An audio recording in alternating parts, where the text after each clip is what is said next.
नमस्कार, स्वागत है आपका यात्रा कथा में। मैं हूं अर्चना वाजपेयी और आइए आज हम पुनः सुनते हैं एक नई पौराणिक कथा को जिसका शीर्षक है गजेंद्र मोक्ष। गजेंद्र मोक्ष की जो कथा है यह हमें संदेश देती है भक्ति का और साथ ही आत्मसमर्पण का भी। यह कथा भगवत महापुराण के अष्टम स्कंद से वर्णित है।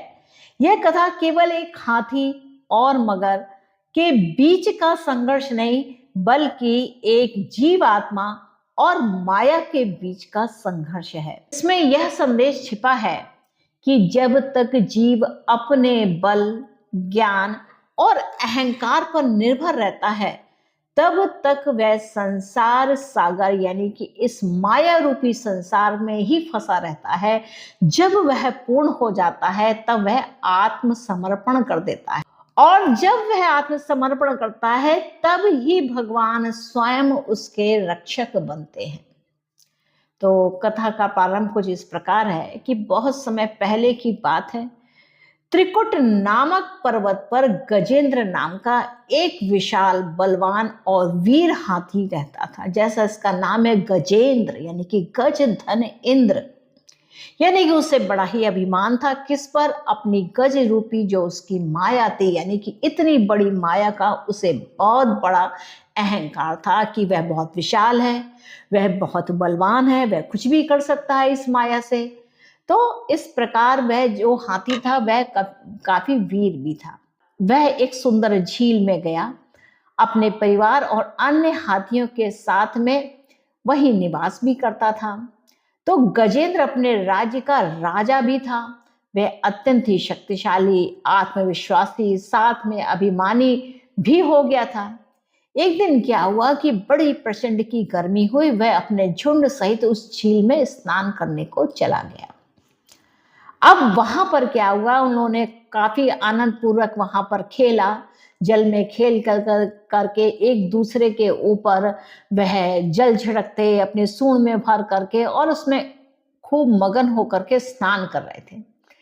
तभी क्या हुआ कि एक बड़ी ही अनहोनी सी बात हुई कि उसी झील में एक मगर भी रहता था। यानी कि मगर को ग्राह कहा गया, यानी कि जब आपको कोई ग्रहण कर ले, कोई आपको जकड़ ले, आपको कोई पकड़ ले।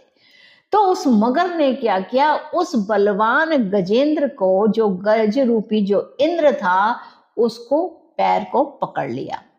अब यहां से देखिए गज का और मगर का यहाँ संघर्ष आरंभ हुआ। गजेंद्र ने अपने समस्त बल से ग्राह से संघर्ष किया। यह युद्ध बहुत ही लंबा चला, हजारों वर्ष तक। धीरे धीरे गजेंद्र का जो बल था वह थोड़ा सा क्षीण होने लगा, जबकि जल में रहने वाला जो मगर था वह अधिक शक्तिशाली होता है। मगर पृथ्वी पर हो तो उतना शक्तिशाली नहीं, लेकिन वो जल में अगर है यानी कि वह अपने ही क्षेत्र में है तो बहुत बलवान होता है। तो ये जो माया रूपी जो मगर है, यह जब उसी नगरी में हम रहते हैं तो हम उसमें ही फंसे रहते हैं, वो हमें छोड़ती ही नहीं है। ये पॉइंट नोट कीजिएगा, इसको समझिए कि ये हमें छोड़ती नहीं, माया नगरी हमें नहीं छोड़ती है। तो जब आप उसी में रहते हैं तो अब आपकी जो पुण्य की जो ताकत है वह धीरे धीरे क्षीण हो जाती है। और हुआ क्या कि जब वह बहुत बल क्षीण होने लगा तो जब तक जल में रहने वाला जो मगर था वह बड़ा ही शक्तिशाली रहा और गजेंद्र का परिवार तथा और उसके साथी हाथी भी असहाय होकर के उसको छोड़ करके चले गए। अब जो गजेंद्र था वह तो उस जल में फंस गया, उस मगर के द्वारा उसका पैर पकड़ लिया गया। तो वह उससे बहुत छुड़ाने की कोशिश करता रहा लेकिन छूट नहीं पाया। और उसने जब यह अपने दृश्य को समझा, अपनी स्थिति को समझा, तो उसने सोचा कि मैं तो बड़ा ही करुणा इसकी स्थिति में आ गया हूँ। ना मेरा बल है, ना मेरे मित्र हैं, ना मेरा परिवार है, और मेरा जितना अभिमान था वह सब जाता रहा, सबका सब असफल हो गया और अपने आप को बड़ा ही असहाय महसूस करने लगा। ऐसे में ही उसे जो है भगवान विष्णु की याद आई। तो यहाँ पर उसने अपने आत्मसमर्पण को समझने का प्रयास किया कि अब मुझे भगवान के आगे ही आत्मसमर्पण करना होगा, तभी मेरी कुछ रक्षा हो सकेगी। तो जब गजेंद्र पूरी तरह से थक गया और उसे अपने असहायता का अनुभव हुआ, तब उसके भीतर जन्म की एक स्मृति जागृत हुई कि वह पूर्व जन्म में इंद्रदुम्न नामक एक राजा था जो भगवान विष्णु का भक्त था, परंतु अहंकार के कारण एक ऋषि का अपमान करने पर उसे हाथी का जन्म मिला था। अब उस आत्मा ने स्मरण किया कि केवल भगवान विष्णु ही सच्चे रक्षक हैं जो मुझे इससे मुक्ति दिला सकते हैं। तो गजेंद्र ने अपनी सूंड में एक कमल पुष्प को लेकर करके उसने पुकारा। उसने कहा, हे अनंत, हे अच्युत, हे विश्वात्मा, मैं आपको नमस्कार करता हूं। आप ही धर्म हैं, आप ही यज्ञ हैं, आप ही सब प्राणियों के कल्याण के हेतु हैं। यह गजेंद्र की जो स्तुति हुई, गजेंद्र द्वारा की गई, यह बहुत ही भावपूर्ण प्रार्थना है जिसमें जीव आत्मा अपने संपूर्ण अहंकार को त्याग करके ईश्वर की शरण को लेता है। तो यहाँ पर जब उसने भगवान को पुकारा तो भगवान का आगमन भी हुआ।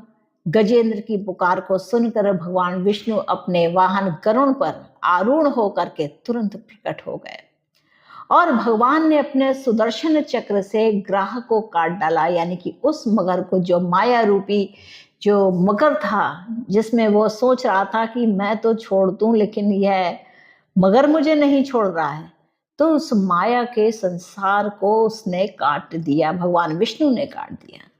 तो ये भगवान की जो स्तुति है हमसे क्या कहती है? विष्णु वैसे भी ज्ञान की के देवता हैं, यानी कि आप इस बात को समझें कि आपके अंदर वह विवेक शक्ति होनी चाहिए, वह ज्ञान शक्ति होनी चाहिए, वह धारण करने की शक्ति होनी चाहिए कि आप किसी माया जाल में ना फंसे, क्योंकि माया जाल में फंसने से आप उससे निकल नहीं पाएंगे और उस माया के जाल में रह करके आपको अहंकार भी होगा, आपको अपने अंदर एक झूठा अभिमान भी आ जाएगा जिसके आप निकल नहीं पाएंगे। और जब कभी कष्ट का समय आएगा तो कोई भी आपका रक्षक नहीं होगा, कोई आपकी सहायता नहीं करेगा। तो जैसा गजेंद्र के साथ हुआ कि उसके परिवार के सारे लोग उसके साथ में थे, जब तक उसकी माया है तो सब फल फूल रहे हैं, लेकिन जब वह अभिमान स्वरूप उस पानी में, झील में जब गया तो वहां मगर के द्वारा जब वह पकड़ा गया, उसका पैर पकड़ लिया गया, तो उसको कोई भी छुड़ा नहीं सका। तो यहाँ पर यह देखना है कि परिवार के लोग भी साथ छोड़ देते हैं। तो इस माया को समझना कि ये क्या माया है कि जो हमको जकड़े रहती है संसार में। तो उस संसार से मुक्ति करने के लिए विष्णु भगवान की पूजा परम अनिवार्य है। तो जब हम विष्णु भगवान की पूजा करते हैं, यानी कि ज्ञान की पूजा करते हैं, यानी कि विवेक की पूजा करते हैं, तो हमारे शरीर से जुड़े हुए तन के बंधन, मन के बंधन, सभी बंधन छूट जाते हैं, यानी कि धन तक के भी बंधन छूट जाते हैं। और हमारा जो अभिमान है, जो अहंकार है, वह भी छूट जाता है, क्योंकि जब तक अज्ञान की परत हमारे ऊपर रहती है तब तक हम इस संसार की लीला के जो अहंकार हैं उनमें लिप्त रहते हैं। तो विष्णु भगवान का यहाँ पर पूजन अर्चन से जिस प्रकार से उस गजेंद्र की मुक्ति हुई, उसी प्रकार से मेरी प्रार्थना है कि आप सब लोग भी ज्ञान विवेक का प्रयोग करके इस संसार की माया मोह के जो जंजाल है उससे मुक्ति पाए।